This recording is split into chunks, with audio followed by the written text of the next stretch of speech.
साधना के बारे में आचार्य विनोबा भावे एक घटना से अपनी बात शुरू करते हैं। वे कहते हैं कि महाभारत में आता है, व्यास भगवान को समाधि लगने में 6 महीने लगे। वास्तव में पूर्ण एकाग्रता तुरंत होनी चाहिए, वह नहीं हुई। मतलब यह है कि भगवान व्यास को संस्कार धोने में इतना समय लगा। लेकिन यह भी हो सकता है कि स्वच्छ निर्मल ज्ञान की प्रभा मन में पड़े तो चित्त एकदम एकाग्र हो जाए। इसलिए मायूस बनने का कोई कारण नहीं। तुलसीदास जी कहते हैं, बिगड़ी जन्म अनेक की, सुधरत पल लगे न आधु।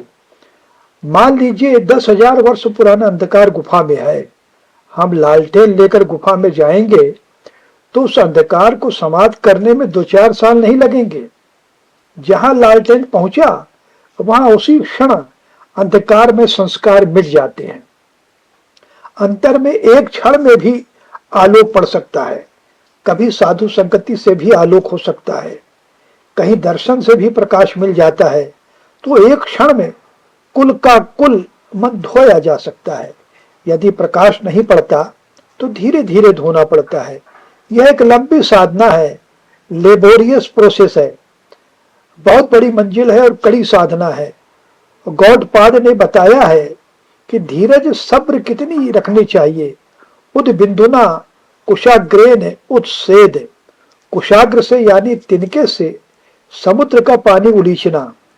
तिनके से एक एक बिंदु समुद्र से निकालो तो जितना धैर्य रखना होगा उतने धैर्य की मन को जरूरत है। ऐसी यह प्रक्रिया है।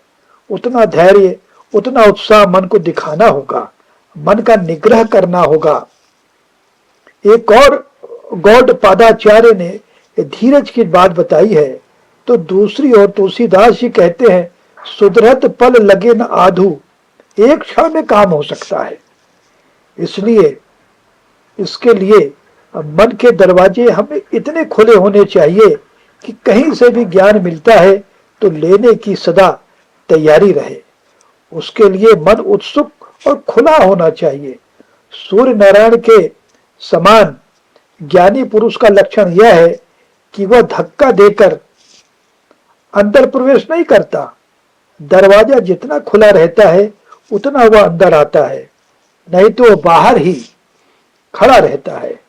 इसलिए हृदय मंदिर में सदा खुला हो, साधना चलती रहे, धीरज हो तो कहीं न कहीं से प्रकाश मिल ही जाएगा। तो ऐसे थे विनोबा भावे, जिनका सहज सरल चिंतन हमें आज भी मार्गदर्शन देता है।